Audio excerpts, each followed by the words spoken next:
Juízes 14, 10 ao 14. Amém? Amém? Ali fica fácil. Vamos lá então. Vamos ler juntos. Descendo, pois, seu pai à casa daquela mulher, fez Sansão ali um banquete, porque assim o costumavam fazer os moços. Sucedeu que, como o vissem, convidaram 30 companheiros para estarem com ele. Disse-lhes, pois, Sansão: dar-vos-ei um enigma a decifrar. Se nos 7 dias das bodas mu declarardes e descobrirdes, dar-vos-ei 30 camisas e 30 vestes festivais. Se mu não puderdes declarar, vós dareis a mim as 30 camisas e as 30 vestes festivais. E eles lhe disseram: dá-nos o teu enigma a decifrar, para que o ouçamos. Então lhes disse: do comedor saiu comida, e do forte saiu doçura, e em 3 dias não puderam decifrar o enigma. Amém. Vamos orar? Feche seus olhos. Senhor, nosso Deus, nosso Pai, fala conosco nessa noite, meu Deus. Que o seu Santo Espírito possa iluminar a nossa mente, Pai. É o que nós te pedimos em nome de Jesus, meu Deus. Me usa nessa noite para ser instrumento da sua glória, Pai. Não pela minha capacidade, mas pela sua vontade, Pai. Pela sua graça, pela sua misericórdia com as nossas vidas. Que essa palavra possa penetrar no nosso coração, que nós possamos ter o pleno entendimento do que o Senhor quer dizer para as nossas vidas. Que nós te pedimos em nome de Jesus, Pai. Nós te louvamos, te agradecemos. Obrigado, meu Deus. Amém. Rapidinho, irmãos, vamos lá no livro de Mateus, primeiro do Novo Testamento. Mateus 16. Mateus 16, 24. Isso aqui é meio fundamental para o que a gente vai compreender hoje, que a gente vai falar hoje. Mateus 16, 24. Amém? Então disse Jesus a seus discípulos: se alguém quer vir após mim, a si mesmo se negue. Tome a sua cruz e siga-me. Porquanto, quem quiser salvar a sua vida, perdê-la-á. E quem perder a vida por minha causa, achá-la-á. Pois, que aproveitará o homem se ganhar o mundo inteiro e perder a sua alma? Ou que dará o homem em troca da sua alma? A gente vai voltar lá em Juízes e Sansão, mas para a gente ter esse panorama, a gente ter essa compreensão do seguinte: o que Jesus está falando para os seus discípulos aqui pegue a sua cruz e me siga. E aí, esse versículo tão famoso que a gente conhece, versículo 26, pois que aproveitará o homem se ganhar o mundo inteiro e perder a sua alma? Assim, e a gente entende isso que Jesus está falando. Se o homem ganhar o mundo inteiro e não ganhar a mim, não ganhar a salvação, não vai adiantar nada. Mas aí Jesus continua, ainda no final do versículo, ele fala o seguinte: ou o que dará o homem em troca da sua alma? Então o problema é muito além disso. Não é assim, você tem uma coisa que você vai conseguir trocar e ganhar o mundo, e aí você vai perder sua alma. Não. O que dará o homem em troca da sua alma? Não tem nada que o homem pode dar em troca da sua alma. E assim, para a gente compreender o texto de Juízes, olha para você ver que interessante como a nossa ansiedade não resolve nada. E como a gente se sentir capaz de fazer alguma coisa não resolve nada. Porque nós dependemos da mão de Deus Pai. Nós dependemos da vontade de Deus em tudo que a gente depende dele, o efetuar. Está tudo nas mãos de Deus. E a gente se preocupa em resolver essas coisas. E Jesus fala o seguinte: o que dará o homem em troca da sua alma? O que o homem pode dar para salvar a sua alma? Essa é a mensagem do Evangelho. Você não pode salvar a si mesmo. Nenhum homem pode salvar a si mesmo. Então, a gente, com isso bem claro na nossa mente, vamos voltar lá em Juízes, vamos entender o que está acontecendo. O enigma da graça. Sansão aqui, ele lança um enigma para a galera, e esse enigma aqui resume de uma maneira maravilhosa o sacrifício de Cristo, o amor do Pai pelas nossas vidas. Então, o livro de Juízes, ele foi escrito com um objetivo: demonstrar a necessidade que Israel tinha de um rei piedoso e supremo. todo o povo de Deus precisava desse rei supremo que ia ser a redenção do povo. E aí o povo vive nessa crise de tentar resolver os seus próprios problemas, como a gente tenta nas nossas vidas. E na melhor das hipóteses, a provisão de juízes por Deus começa, por isso que o livro se chama Juízes. Deus começa a levantar juízes para julgar o povo. Então esses juízes seriam líderes militares para guiar o povo segundo a vontade de Deus. Então assim, na melhor das hipóteses, esses juízes iriam abençoar o povo apenas temporariamente. Eles não seriam uma solução para sempre para o povo de Israel. Vamos ler Juízes capítulo 1. Versículo 1. Juízes 1, vamos entender o panorama do livro. Juízes capítulo 1, versículo 1. Amém? Depois da morte de Josué, os filhos de Israel consultaram o Senhor, dizendo: quem dentre nós primeiro subirá aos cananeus para pelejar contra eles? O que está acontecendo aqui? Isso aqui é depois do livro de Josué. Josué morreu. Josué tinha substituído Moisés e estava guiando o povo, e agora Josué morreu, tem as 12 tribos, a tribo de Levi não tem herança, não tem terra, e sobra para as 11 tribos conquistarem terras para si. Esse é o mandato de Deus, que eles vão e conquistem as terras. E aí eles vão consultar a Deus para saber quem vai partir primeiro para conquistar a terra. E nessa caminhada, nesse relacionamento com Deus, aí Deus começa a levantar esses juízes para guiar o povo na conquista dessas terras. E assim, Juízes 2:16, vamos abrir aí, próximo capítulo, Juízes capítulo 2, versículo 16 ao 19. Amém? Suscitou o Senhor juízes que os livraram da mão dos que os pilharam. Contudo, não obedeceram aos seus juízes, antes se prostituíram após outros deuses e os adoraram. Depressa se desviaram do caminho por onde andaram seus pais, na obediência dos mandamentos do Senhor, e não fizeram como eles. Então, o que está acontecendo aqui? Deus levantou esses juízes, mas o povo ainda era desobediente. O povo ainda continuava caminhando segundo a sua vontade, segundo o seu pecado. Versículo 18. Quando o Senhor lhes suscitava, quando o Senhor levantava juízes, o Senhor era com o juiz e os livrava da mão dos seus inimigos. Todos os dias daquele juiz. Então, enquanto aquele juiz vivia, Deus estava livrando o povo de Israel da mão dos inimigos.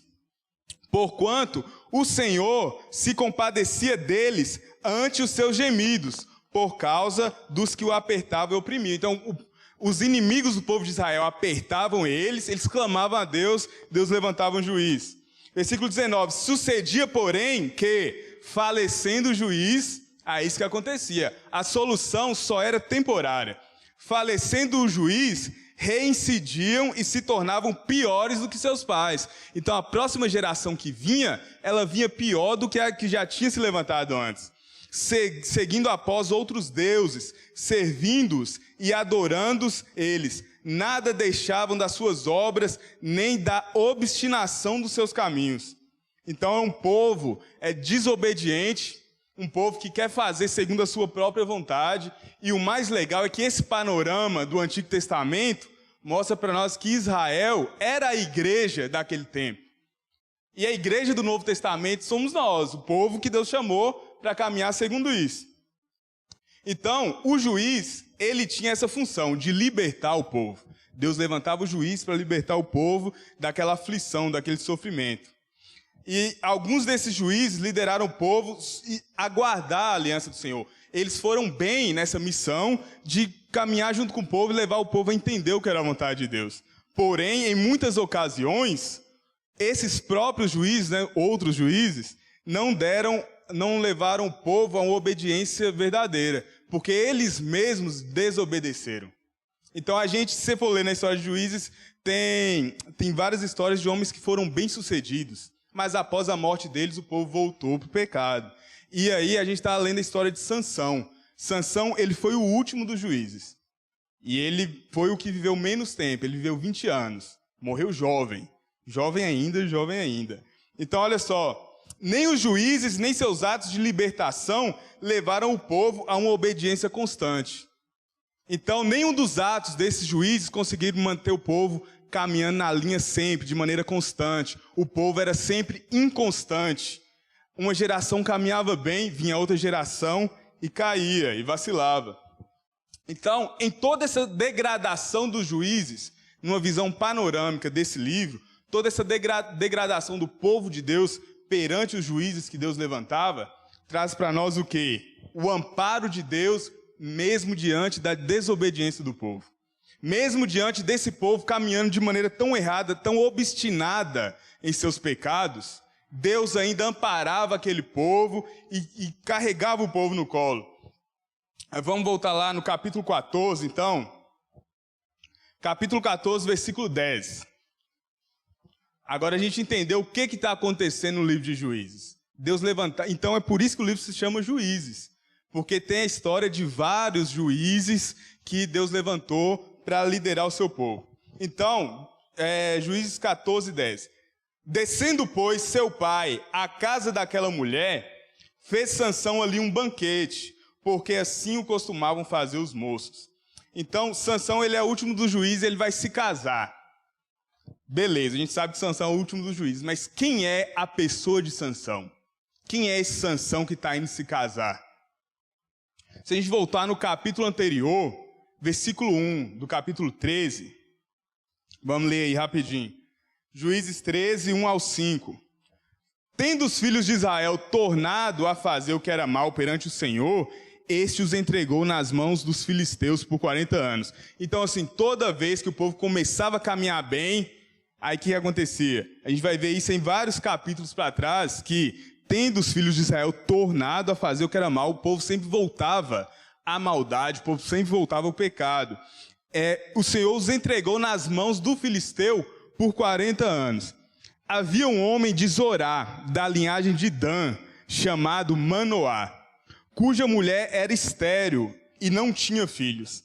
Apareceu o anjo do Senhor a esta mulher e lhe disse: eis que és estéril e nunca tiveste filho, porém conceberás e darás à luz a um filho.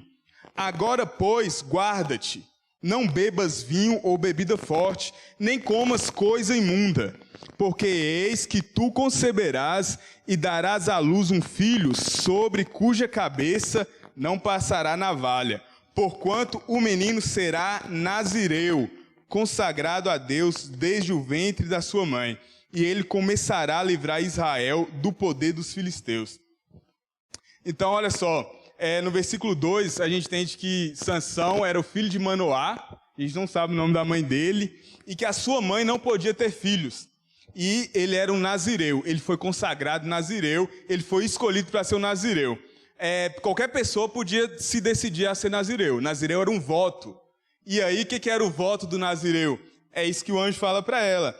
O que ele vai fazer? Ele não vai cortar o cabelo, ele não pode beber bebida forte e nem comer coisa imunda. Ele não pode comer nada que tenha relação com um cadáver, por exemplo. Ele não pode se prostituir. Ele vai ser nazireu, ele vai fazer esse voto. E aí o anjo do Senhor fala isso. Vocês vão guiar ele segundo esse caminho. Vocês vão criar ele dessa maneira, como o nazireu. E ele começará, no final do 5, começará a livrar Israel do poder dos filisteus. Ele não vai livrar Israel totalmente do poder dos filisteus. Ele vai começar a livrar.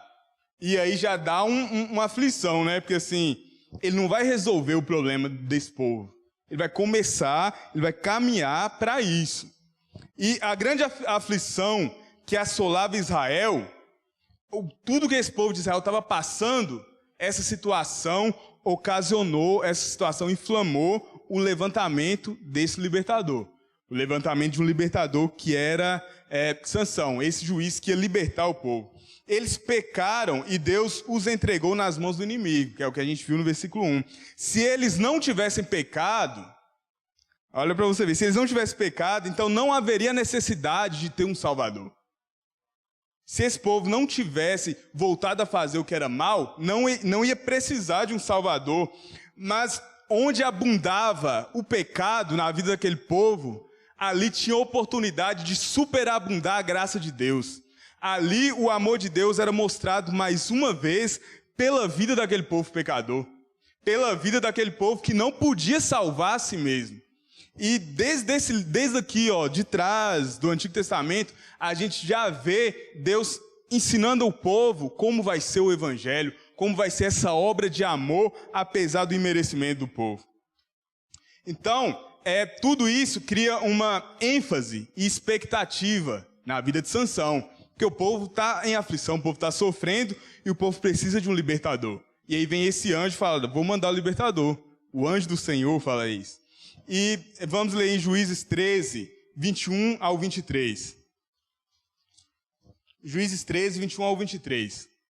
Amém? Nunca mais apareceu o anjo do Senhor a Manoá, nem a sua mulher. Então Manoá ficou sabendo que era o anjo do Senhor.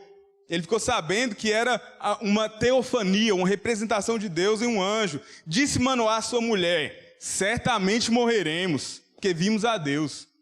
Porém a sua mulher lhe disse, se o Senhor nos quisera matar, não aceitaria de nossas mãos o holocausto e a oferta de manjares, nem nos teria mostrado tudo isto, nem nos teria revelado tais coisas. Então, assim, a mãe de Sansão, ela reconheceu o propósito por trás daquela situação. Ela entendeu o que estava acontecendo. Mas Manoá, o pai de Sansão, ele nunca chegou a compreender muito bem o que Sansão ia ter que fazer. Qual era a missão de Sansão? Ele era meio lento, sabe, para entender as coisas. Tanto é que quando esse anjo vem a primeira vez, ele ora a Deus e pede que venha de novo anunciar. E aí, quando esse anjo vem de novo, ele quer oferecer um sacrifício para o anjo. O povo estava totalmente afastado de Deus. O povo não tinha mais a cultura do que era servir a Deus. E aí o anjo fala com ele, não, oferece o holocausto ao Senhor. Não oferece o holocausto a anjo nenhum. Então, Manoá, ele estava com essa visão equivocada das coisas. E isso cria uma ênfase, uma expectativa em Manoá e na esposa dele. Então, assim, a primeira coisa, Manoá não conseguiu compreender completamente o que era a vontade de Deus ali. O que aquele anjo estava falando para ele. E, assim, o anjo chega e fala, vocês vão ter um filho e tudo mais. Ele ora, o anjo vem de novo. Ele quer oferecer um holocausto para aquele anjo. E, mesmo assim, a gente vê aqui no versículo 21, no versículo 22, disse Manoá à sua mulher, certamente nós vamos morrer porque vimos a Deus. Ele não entendeu nada. O anjo não falou para eles que eles iam morrer. O anjo falou para eles que ele ia enviar Sansão. Irmãos, será que nós não estamos olhando para as coisas que nós não deveríamos estar olhando? Será que nós estamos olhando para as coisas de maneira errada? Será que nós estamos preocupados demais com coisas que não deveriam ser prioridade na nossa vida? Manoá estava querendo fazer mais do que o anjo estava pedindo, ele estava preocupado em morrer, mas o anjo não tinha falado nada daquilo. Manoá estava com a visão errada, ele estava olhando para outro lugar. Então, assim, eu quero que você pense nisso hoje, pense nisso agora. Onde é que está enfatizado, a ênfase do nosso olhar está aonde? Para que a gente está olhando? A gente está almejando o quê? Onde está depositada a nossa esperança em todas as coisas? Manoá estava com medo de morrer. Deus ia mandar um presente para o povo, um libertador. E Manoá estava com medo que Deus ia tirar a vida dele. Então a nossa expectativa está depositada em quem? No que nós estamos esperando? Vamos abrir em 2 Coríntios, capítulo 4. Segunda carta aos Coríntios, capítulo 4, versículo 17. No meio da aflição que Manoá estava passando, que todo o povo estava passando, ele não conseguiu enxergar o que Deus estava mostrando para ele. E às vezes Deus vem e mostra uma coisa assim, de uma maneira tão clara, e a gente não compreende porque a gente está preocupado em olhar para outras coisas que não é a vontade de Deus, que não é a prioridade de Deus para as nossas vidas. 2 Coríntios 4, 17. Porque a nossa leve e momentânea tribulação produz para nós eterno peso de glória, acima de toda comparação. Então a tribulação que esse povo estava passando aqui, Manoá não estava conseguindo enxergar esse peso de glória. Versículo 18, não atentando nós nas coisas que se veem, Não devemos, é isso aí, Manoá estava olhando porque ele estava achando que era o certo. Não atentando nós para as coisas que se veem, mas nas que não se veem. Manoá não estava entendendo. Porque as que se veem, elas são temporais. E as que não se veem, elas são eternas. Manoá não estava conseguindo enxergar a glória de Deus. Ele estava preocupado com a vida dele. Será que a gente vai morrer? Mas o libertador ia vir para o povo, não ia vir para ele. Será que a gente não está preocupado com a nossa vida pessoal demais? E quando a gente leu o texto de Mateus lá no início, a maravilha do Evangelho, nós estamos todos aqui reunidos hoje. Olha que coisa maravilhosa, um tanto de gente que não merece nada, vários pecadores reunidos, porque Deus nos quis chamar para isso, para estarmos reunidos aqui glorificando o nome dEle.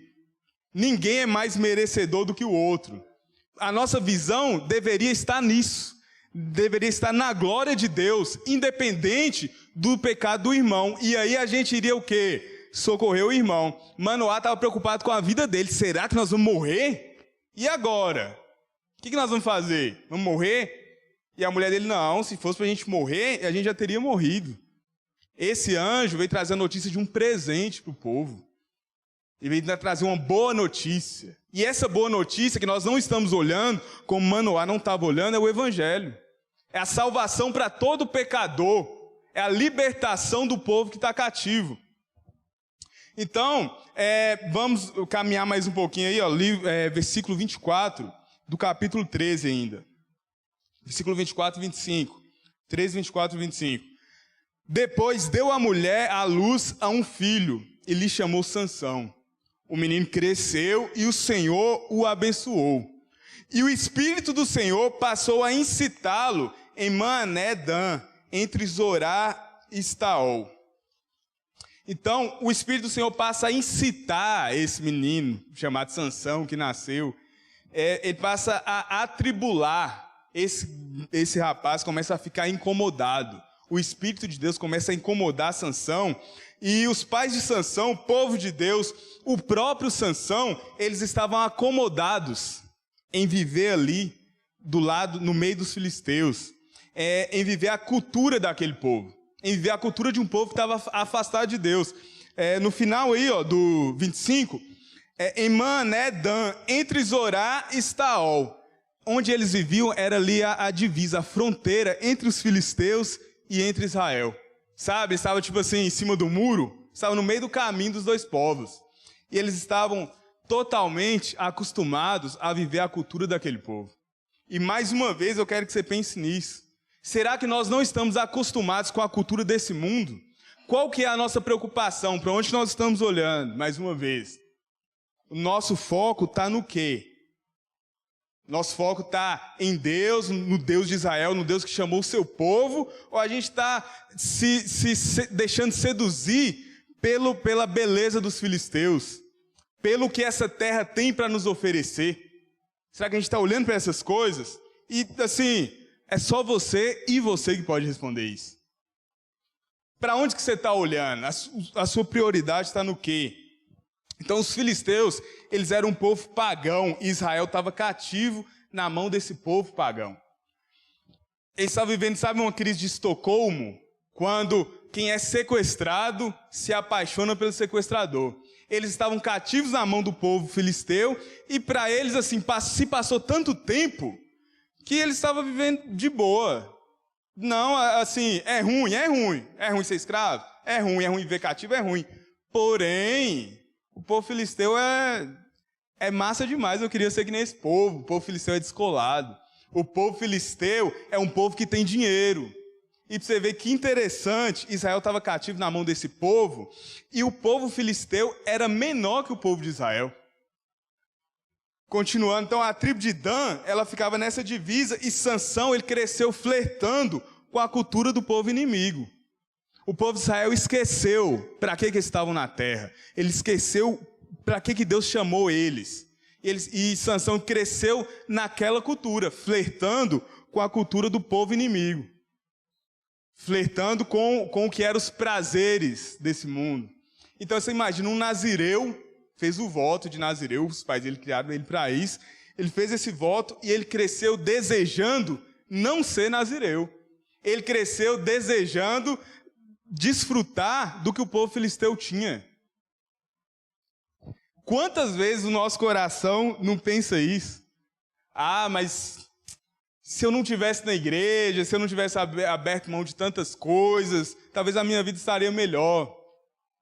Quantas vezes a gente vive remoendo o passado ou desejando que o nosso futuro seja como de quem não serve a Deus, porque a gente acha que não servir a Deus é mais fácil, é mais cômodo. E essa é a crise de Asaf lá nos Salmos. Mas Deus não nos chamou para isso. Deus não tinha chamado o povo de Israel para isso, para desfrutar das delícias da carne. Deus chamou Israel para glorificar o seu nome. Ele chamou um povo pequeno para fazer desse povo um povo grande, para que o nome de Deus fosse glorificado. E aí todas as vezes que eles caem, Deus ainda ama Israel, ainda ama esse povo, essa igreja do Antigo Testamento. Deus ainda ama esse povo de uma maneira incondicional, com essa graça maravilhosa. Então Sansão cresceu flertando com a cultura do povo inimigo. E foi legal que o pastor Valdiano leu aqui na liturgia Romanos 12:1. E a gente vai ler esse versículo agora de novo. Romanos capítulo 12, versículo 1.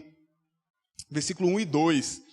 Que é justamente a contrapartida do que aquele povo estava vivendo.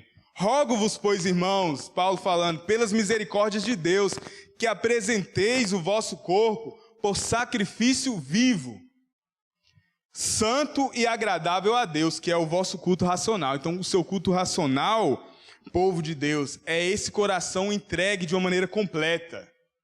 Versículo 2, e não vos conformeis com este século, mas transformai-vos pela renovação da vossa mente, para que experimenteis qual seja a boa, agradável e perfeita vontade de Deus. Sansão, ele estava conformado. O povo de Israel estava aqui vivendo de uma maneira conformada com o que era a cultura do mundo, com o que era a cultura do povo inimigo. Eles estavam vivendo conformados em desfrutar disso e servir esse povo. Então, o Espírito de Deus começa a incomodar Sansão, e vai incomodando, e através desse incômodo começa a se criar uma tensão para a libertação do povo. Você percebe que Sansão estava vivendo tão acomodado, que se Deus não incomodasse, não ia existir guerra, o povo não ia brigar, porque o povo de Israel, na verdade, queria continuar vivendo de maneira cativa, para ele estava confortável. Eles se acostumaram a servir aquele povo inimigo. Então vamos ver aí, Juízes 14, 1 ao 4. Continuando a nossa história. Juízes 14, 1 ao 4. Desceu Sansão a Tina, vendo em Tina uma das filhas dos filisteus. Subiu e declarou ao seu pai e sua mãe e disse: vi uma mulher em Tina, das filhas dos filisteus. Tomai-ma, pois, por esposa. Porém seu pai e sua mãe lhe disseram: não há, porventura, mulher entre as filhas de teus irmãos, ou entre todo o meu povo, para que vás tomar a esposa dos filisteus, daqueles incircuncisos? Disse Sansão a seu pai: toma-me esta, porque só desta me agrada. Mas seu pai e sua mãe não sabiam que isto vinha do Senhor, pois este procurava ocasião contra os filisteus, porquanto naquele tempo os filisteus dominavam sobre Israel. Então, o povo estava vivendo de uma maneira muito tranquila, muito confortável, e Deus começa a incomodar para criar essa tensão para a guerra. E você vê que estava vivendo de uma maneira tão confortável, que Sansão ele começa a agir como o povo filisteu. Sansão era o tipo de cara mimado. Sansão era mimado. Olha só, versículo 2 ao 4. Subiu e declarou a seu pai e sua mãe, e disse: eu vi uma mulher em Tina, das filhas dos filisteus, tomai-ma, pois, por esposa. Então, toma ela para mim por esposa. Eu vi essa mulher. Porém, seu pai e sua mãe lhe disseram: não há porventura, não tem aqui no meio do povo uma mulher que te agrada, não? E aí ele fala no final do 3, tomai-ma esta, porque só esta me agrada. É essa que eu quero, papai, eu quero essa. E se eu não tiver essa, eu vou chorar, vou ficar nervoso. Ele era mimado. Ele se acostumou a viver a cultura daquele povo, e você vê que ele perdeu até o modelo de homem. E pior ainda, imagina assim, tá lá os pais de Sansão, e Sansão chega todo alegre, né, falando que achou uma mulher para casar. E aí eles falam, mas não tem nenhuma aqui que te agrada no meio do povo de Israel? Sansão, não, mas eu quero aquela. E aí o pai dele meio que questiona, mas aceita. Como flertar com a cultura do mundo, com a cultura do inimigo, acaba cauterizando a nossa mente. E aí, como eu falei lá no início, Manoá não tinha entendido direito, porque Manoá aceita. Eles criaram Sansão a vida toda para ser o nazireu. E numa coisa tão simples, numa coisa tão pequena, eles abrem uma concessão. Não, é do inimigo. Mas Sansãozinho quer, então vamos agradar a Sansão, é a vontade dele. Quantas vezes nós não queremos obrigar a Deus a fazer a nossa vontade? E eu lendo isso aqui, eu falo, cara, mas Sansão é muito vacilão. Porque assim, ele tem um chamado, tem um propósito, e ele quer obrigar todo mundo a fazer o que ele quer. Sabe? E assim, ele é totalmente egoísta em querer que tudo aconteça segundo a vontade dele. E o mais legal disso é que assim, todos nós agimos dessa maneira. Todos nós queremos obrigar as situações e a gente acha ruim quando as coisas não acontecem do jeito que a gente quer. Nós somos mimados também, assim como Sansão. E esse retrato de Sansão aqui é um modelo maravilhoso do que o nosso pecado faz com a nossa vida, do que a nossa ganância faz com a gente, os nossos desejos. Então, através desse incômodo, vira essa tensão. E aí, Sansão, debaixo da orientação extraordinária da providência de Deus, ele começa a buscar uma ocasião, uma situação para lutar contra os filisteus, mesmo sem saber. Então, através ali desse desejo de Sansão, mesmo sem Sansão saber, ele estava cumprindo a vontade de Deus. Deus levantou Sansão para isso. E mesmo que Sansão estava vivendo de maneira tão confortável, ele ia cumprir a vontade de Deus. Porque o Senhor levantou ele para isso. O Senhor escolheu Sansão para fazer isso. Então, quando Deus ama uma pessoa mimada, quando Deus ama gente mimada, ele acaba forçando a sua vontade em toda situação. Por mais que a gente não queira, por mais que nós, de maneira mimada, achamos ruim dos caminhos que Deus está nos direcionando, Ele em amor vai nos guiando. E a gente vai chegar no final da história de Sansão e vai ver que Sansão, ele era ignorante de verdade, ele era mimado de verdade, e Deus vai guiando ele até ele se prostrar. E é isso que Deus faz com as nossas vidas. Se Deus tem um decreto, Ele tem um propósito a cumprir. E nós, na nossa obstinação, na nossa vontade cega, a gente vai cumprir esse propósito. O nome de Deus vai ser glorificado. O nosso Deus é o Deus de todas as causas, e principalmente das impossíveis. E a gente olhando a história de Sansão, fala assim, Sansão já vacilou, ele já tá dormindo com o inimigo, então não tem como, mas Deus conduz a história de uma maneira que Ele vai quebrar a vontade de Sansão. Ele vai humilhar totalmente Sansão, para Sansão entender quem é Deus, para Sansão entender quem o chamou, e para o povo ver a glória de Deus refletida nisso. Então, quando Deus ama a gente mimada, Ele começa a trabalhar na vida dessa pessoa. E nos versículos 2 ao 4, é isso que a gente vê. Sansão vai lá e acha essa mulher, ele é totalmente mimado, e Deus vai conduzindo as coisas dessa maneira. Então, esse é um método totalmente estranho usado pelo Senhor. A gente acha que não tem muito sentido Deus estar fazendo isso. O próprio Sansão, ele era um enigma, como a gente leu, ele era inquieto, ele vivia ansiando por alguma coisa, ele era incomodado. O Espírito Santo incomodava ele, e ele vivia dessa maneira, incomodado, buscando alguma coisa, sem saber que ele estava buscando viver para a glória de Deus. Então, será que a gente não está vivendo, o Espírito Santo não está nos incomodando a mudar a maneira como nós estamos acomodados com o que a gente vive? O Espírito Santo não te incomoda a viver os decretos do Senhor, a viver para a glória de Deus? Porque é isso que o Espírito Santo fazia com a vida dele. Ele vivia ansioso por alguma coisa que ele não sabia o que era. E tem dia que a gente acorda e tá no limite, né? Tá no máximo, a gente não entende.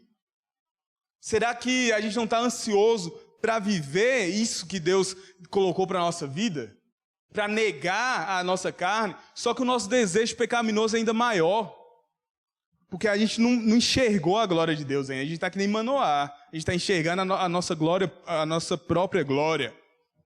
Então, Deus age de uma maneira totalmente esquisita para nós. Deus fez uma coisa que era boa, Deus fez o que era bom, o que era maravilhoso, libertar o seu povo, através de algo que era claramente fraco e mau. Sansão era o forte que é fraco.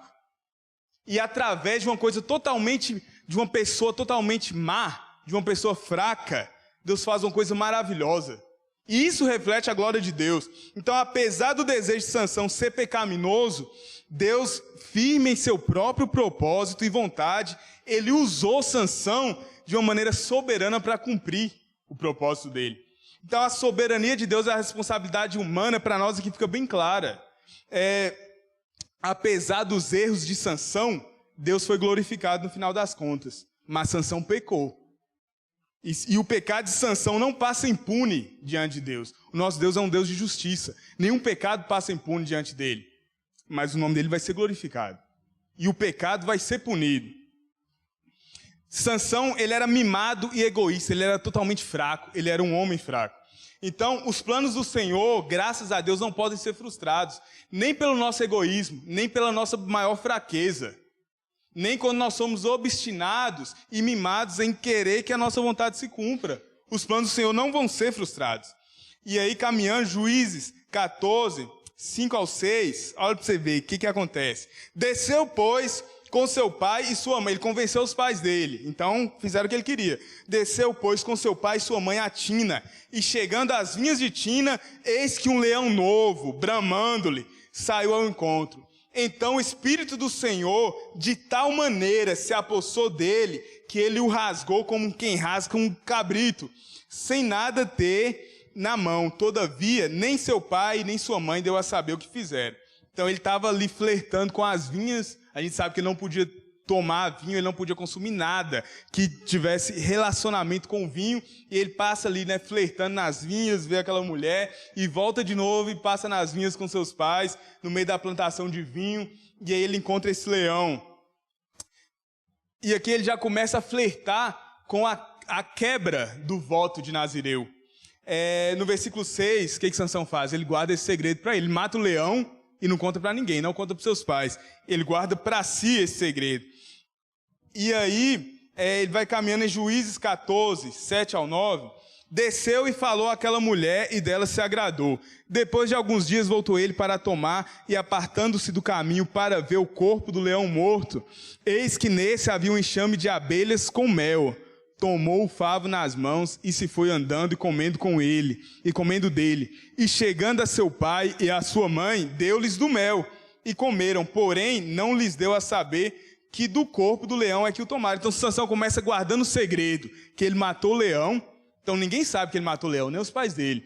E aí ele vai lá, voltando depois, ele passa de novo ali no caminho e vê que o leão morto está com um enxame de abelhas. Ele pega aquele mel de um corpo morto, que era uma coisa que ele não podia fazer. Você percebe que ele vai flertando, ele guarda primeiro um segredo do que ele deseja das vinhas, ele guarda um segredo de ter matado o leão, e depois ele peca.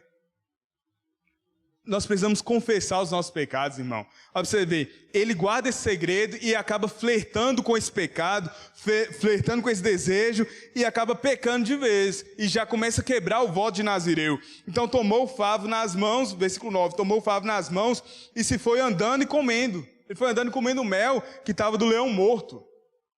E aí ele ainda divide esse mel com seus pais e não conta para ninguém. Ele continua guardando o segredo do seu pecado. Ele continua guardando o segredo do que ele está vivendo. E ele quebrou mais uma parte do voto. E aí a gente chega no nosso texto. Juízes 14, 10 ao 14. Que ele marcou a festa de casamento e aí ele desce com seu pai para fazer esse casamento. Descendo, pois, seu pai à casa daquela mulher, fez Sansão ali um banquete, porque assim o costumavam fazer os moços. Sucedeu que, como o vissem, convidaram 30 companheiros para estarem com ele. Então, ele chega lá, o povo filisteu chama 30 filisteus para participar dessa festa, para comemorar que aquela moça ia se casar com ele. Disse-lhe, pois, Sansão, e aí agora Sansão, ele é o sábio. Você vê que Sansão, ele é tão bobão, que ele chega nesse ponto de agora querer ser sábio. Ele guarda um segredo, peca, e aí ele chega lá na frente de todo mundo no casamento. E aqui a gente vai falar sobre isso, o enigma da graça. Olha para você ver, versículo 12. Disse-lhe, pois, Sansão, dá-vos um enigma a decifrar. Se nos 7 dias das bodas me declarardes e descobrides, dar-vos 30 camisas e 30 vestes festivais. Então eu vou dar um enigma para vocês. Se vocês descobrirem, nesses 7 dias aqui do casamento, a festa durava 7 dias. Se vocês descobrirem esse enigma, eu vou dar para vocês 30 peças de roupa e 30 vestes de festa. E aí ele fala assim, mas se vocês não descobrirem, aí vocês que vão ter que me dar. É isso que ele aposta com aqueles 30 moços. E aí, o que eles falam com Sansão? Versículo 13. Dá-nos o teu enigma a decifrar para que o ouçamos. Então lhes diz, aí Sansão agora, sabidão, do comedor saiu comida e do forte saiu doçura. E em 3 dias não puderam decifrar o enigma. Quem é que ia adivinhar esse trem? Ninguém estava com ele estava lá sozinho. E aí ele chega, sabe, que nem um menino, Sansão, ele tem aqui claramente a mentalidade de menino. Ele chega lá, eu imagino Sansão assim, tipo o Ursinho Pooh caminhando com aquele pote de mel. Depois que ele mata o leão, ele volta lá, ele está lá comendo mel. Sansão brinca com perigo. Ele não tem noção nenhuma do que ele está fazendo. Ele acha que ele está abalando geral, mas na verdade ele está completamente errado. Ele está obstinado no que ele acha que é a sua sabedoria. Então, Sansão, ele era o tipo de gente que é sábio aos seus próprios olhos. E Provérbios 1,7 fala claramente para a gente que o princípio da sabedoria é o temor de Deus. Sansão não tinha temor, ele estava ali brincando com perigo mesmo. Ele estava brincando com fogo, ele tinha noção nenhuma. E Sansão, ele queria parecer sábio. E aí ele lança esse enigma. A sabedoria de Sansão é uma ilusão para ele, irmãos. Ele acha que ele é sábio demais. E eu imagino Sansão chegando lá e falando assim, agora eu vou lançar esse enigma e todo mundo vai ficar se perguntando, ninguém vai entender o que está acontecendo. Do comedor saiu comida e do forte saiu doçura. E aí, Sansão? Versículo 15. Ao 7º dia, disseram à mulher de Sansão. Então passou os 7 dias, nenhum dos moços descobriu, 30 caras. Ao 7º dia, disseram à mulher de Sansão, persuade o teu marido que nos declare o enigma, para que não queimamos a ti e a casa do seu pai. Então, assim, fala com o Sansão, para ele falar o que é esse enigma aí, porque senão nós vamos queimar todo mundo, você e a casa do seu pai. Para você ver que interessante, convidaste-nos para vos apossardes do que é nosso, não é assim? Sansão não tinha noção nenhuma do que ele estava fazendo. Ele foi lá mexer com esses caras, fazer esse enigma, tentar eles, e assim, os caras iam matar a mulher de Sansão e a família dela e botar fogo em tudo, por causa de uma brincadeira de Sansão. Sansão totalmente imaturo, mimado, um menino vivendo a vida de um homem. E vivendo essa ilusão de que ele é sábio. E o enigma da graça é justamente isso. Sansão estava totalmente morto na sua sabedoria. Ele estava totalmente morto no que ele achava que era o correto. Ele estava totalmente morto achando que ele era o sábio, o grande sábio, criando enigmas e tudo mais. E olha para você ver, do comedor saiu comida e do forte saiu doçura. E aí eles persuadem essa mulher, falam que vão matar ela. Ela libera, ela fala o que é o enigma.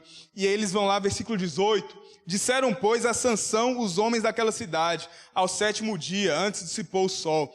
Que coisa há mais doce do que o mel? Nós descobrimos seu enigma. Então, do comedor saiu comida, e do forte saiu doçura. O que há que é mais doce do que o mel? E mais forte do que o leão? A gente descobriu. Esse é o seu enigma. Aí Sansão, sabidão, vai lá e lança outro enigma para eles. Falou um provérbio, se vós não lavrasseis com a minha novilha, nunca teríeis descoberto o meu enigma. Então vocês só descobriram porque vocês foram lá e falaram com a minha esposa. E ela entregou Sansão. Então o Espírito do Senhor de tal maneira se apossou dele, que desceu aos Asquelonitas, matou deles 30 homens. Ele ficou nervoso, porque ele perdeu o enigma. Ele perdeu a aposta. Ele vai lá e mata 30 homens...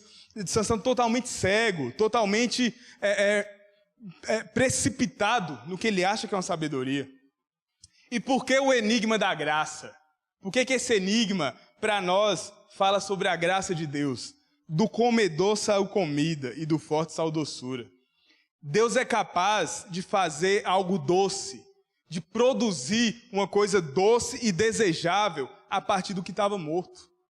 A partir daquele cadáver saiu mel. E Deus, mesmo a vida de Sansão toda errada, Sansão todo precipitado em si mesmo, com seus olhos altaneiros, achando que ele é mais sabido do que todos, morto na sua própria sabedoria, Deus usou a vida de Sansão para fazer o que ele disse que ia fazer. Ele trouxe uma coisa boa e desejável do que estava morto, desse leão morto. Ele trouxe uma coisa boa e desejável da vida de Sansão, que estava totalmente morto nos seus pecados. Em Efésios 2, Paulo fala o quê? Ele vos deu vida, estando vós mortos nos vossos delitos e pecados. Isso é a graça. Esse é o enigma da graça. Maior do que o enigma de Sansão. Como que Deus traz a imerecedores, pecadores como nós, não merecemos a sua graça, mortos na nossa obstinação, assim como Sansão. Sansão representa claramente as nossas vidas, a nossa obstinação em fazer. Você percebe, não vai dar tempo da gente ler a história toda hoje, a história é muito boa, mas assim, Sansão, ele se ilude com a sua força. Ele vive de uma maneira totalmente egoísta e ele vai orar quando ele vai morrer, mas ele passa ali a se glorificar, a achar muito bom e prazeroso a força que ele sente, mas não o Deus que deu a força para ele. Sabe aquela sensação que você tem quando você entra num carro novo? E você fala assim, nossa, mas que carro legal, que maravilhoso. E aí você se ilude com aquilo. Aquela sensação que você tem quando você tem poder sobre alguma coisa. E aí você fala assim, eu que mando aqui, eu que mando nesse negócio aqui. E você se esquece que é Deus que está nos direcionando a essas coisas. O presente que Deus nos deu. Sansão era totalmente pródigo, como o filho pródigo, totalmente gastador. Ele se esqueceu do Deus que deu essa força para ele. Ele se esqueceu do Deus que chamou ele para isso. Eu me lembro claramente de quando eu tocava e vivia de música, quando o Espírito Santo tocou no meu coração e caiu minha ficha assim, cara, eu estou vivendo para a música. Será que Deus me chamou para uma coisa tão pequena para me deleitar na música e não no Deus que me proporcionou esse talento? Será que você não está se deleitando no que Deus te deu e esquecendo de Deus? Você está preocupado e olhando para isso aqui? Que homem que pode salvar a sua alma? O que pode salvar? Nada pode salvar a nossa alma a não ser Cristo. E aí lá no livro de Hebreus, no capítulo 11, Sansão é citado como herói da fé. Ele é citado claramente e assim, não cita os erros dele, os problemas que ele teve. E isso que é maravilhoso no Evangelho. O nosso passado é apagado. Cristo nos chama para viver uma nova vida nele. Mesmo mortos nos nossos delitos e pecados, o autor de Hebreus traz para nós a beleza do Evangelho, da graça de Deus. Em Hebreus 11, 32, e que mais direi? Certamente me faltará o tempo necessário para referir que a respeito de Gideão, de Baraque, de Sansão, de Jefté, de Davi, de Samuel e dos profetas, os quais por meio da fé subjugaram reinos, praticaram a justiça, obtiveram promessas, fecharam a boca de leões, extinguiram a violência do povo, escaparam ao fio da espada, da fraqueza tiraram força, fizeram-se poderosos em guerra, puseram em fuga exércitos de estrangeiros. A bondade de Deus, mesmo no meio do erro desse povo de juízes, que estava preocupado com as suas próprias vidas, mesmo no meio dessa vida desse povo pródigo e gastador. E aí, a gente voltando lá no texto de Efésios, a maravilha do Evangelho, desse Evangelho da graça, Efésios 2:4. Mas Deus, sendo rico em misericórdia, por causa do grande amor com que nos amou, e estando nós mortos em nossos delitos, nos deu vida juntamente com Cristo. Pela graça sois salvos. E juntamente com Ele nos ressuscitou e nos fez assentar nos lugares celestiais em Cristo Jesus, para mostrar nos séculos vindouros a suprema riqueza da sua graça em bondade para conosco em Cristo Jesus. Então, assim, a gente vai olhar para a morte de Sansão agora e a gente vai ver que ele, no final da sua vida, ele se lembra do Senhor. Ele clama a esse Deus. Juízes 16, Juízes 16, 25 ao 30. Alegrando-se-lhes o coração, disseram: mandai vir Sansão, para que vos divirta. Trouxeram Sansão do cárcere, o qual os divertia, quando o fizeram estar em pé entre as colunas.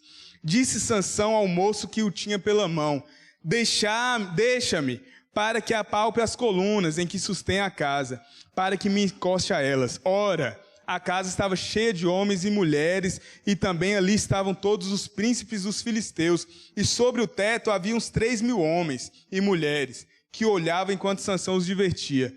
Sansão clamou ao Senhor e disse: Senhor Deus, peço-te que te lembres de mim, e dá-me força só esta vez, ó Deus, para que eu me vingue dos filisteus, ao menos por um dos meus olhos. Abraçou-se, pois, Sansão com as 2 colunas do meio em que se sustinha a casa, e fez força sobre elas, com a mão direita em uma e a esquerda na outra. E disse: morra eu com os filisteus. Inclinou-se com força. A casa caiu sobre os príncipes e sobre todo o povo que nela estava. E foram mais os que matou na sua morte dos que o que matara na sua vida. Ele cumpriu o propósito que Deus tinha de se vingar do povo filisteu. A que custo? A que custo, irmãos? O que custou para Sansão a obstinação dele e a sua ignorância quanto à vontade de Deus? Tem um sermão de Spurgeon que é legal sobre isso aqui, que ele fala o seguinte: quando corta o cabelo de Sansão, ele perde a visão, e ele perde a visão é como quando nós perdemos a fé. E aqui Sansão tem um ato de fé. Você percebe que Sansão, mesmo cego, com o cabelo cortado, perdeu o voto, perdeu tudo. Mas ele ainda clama ao Senhor. Nunca é tarde demais para nós clamarmos a Cristo. Talvez você viveu uma vida toda bagunçada e toda errada até hoje. Mas olha para Sansão e olha para Cristo. Olha para Sansão se sacrificando aqui pelo seu erro. Olha para Cristo na cruz, morrendo pelos nossos pecados. Sansão ele foi traído também pelo povo de Israel, assim como Cristo. Mas Cristo, ele não fez caso do nosso pecado. Sansão, Sansão é o herói que falha. Sansão somos nós. Somos nós, essa imagem embaçada do que é Cristo. Nós tentando viver uma vida caminhando em santidade, tentando viver uma vida que glorifica a Deus nos nossos erros, nos nossos pecados. Assim como Sansão, no que a gente acha que é a nossa vontade. E Cristo, ele é o herói infalível. Ele é a plenitude daquilo que nós somos, apenas uma imagem embaçada. A plenitude daquilo que o povo ansiava na vida de Sansão. Sansão falhou, mas Cristo não. Cristo é o nosso supremo Salvador. Assim como Sansão clamou, nunca é tarde demais para você clamar. A esse Cristo que vai vir de maneira plena, ele foi sacrificado, ele foi morto como um cordeiro mudo. Ele foi traído e humilhado. Vamos abrir em Apocalipse 5.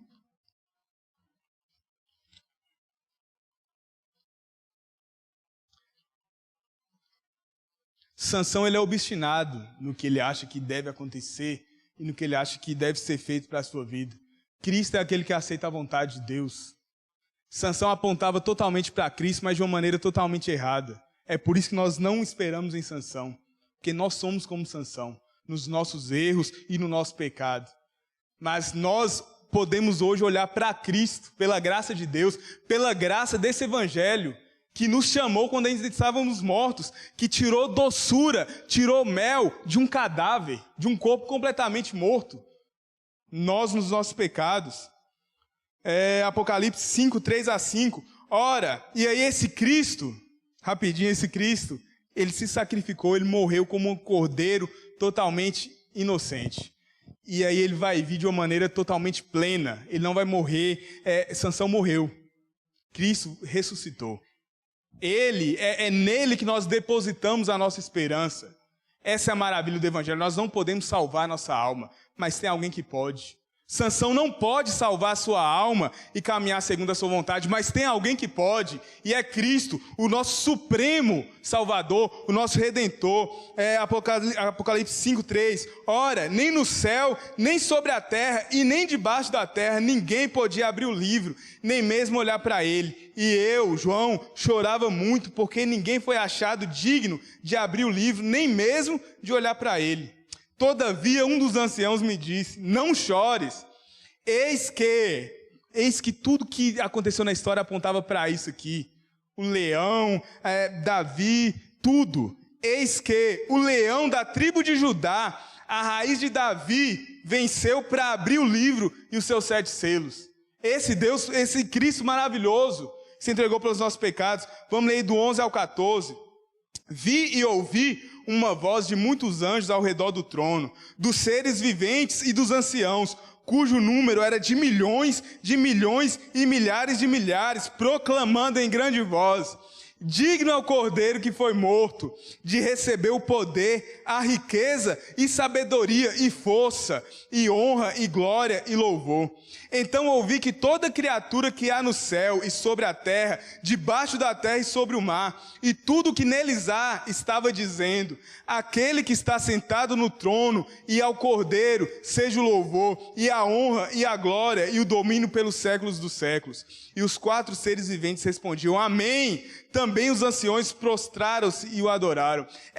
Nesse Cristo aqui, não é num tipo de Cristo, é nesse Cristo aqui que a nossa fé está depositada. É por isso que nós temos a salvação. Essa é a maravilha do Evangelho. Esse Cristo que morreu e que salvou a si mesmo, que pode nos salvar. Ele pode salvar, por mais que você tenha errado tanto quanto Sansão. Por mais que você tenha pecado tanto quanto Sansão, ainda dá tempo de clamar. Ainda dá tempo de clamar a esse Deus mais uma vez. E Ele está pronto para nos ouvir, Ele está pronto para nos salvar. A sua graça é maior do que o nosso pecado. Porque onde abundou o pecado, superabundou a graça. Essa é a maravilha do Evangelho. Se coloque de pé, meus irmãos, vamos orar.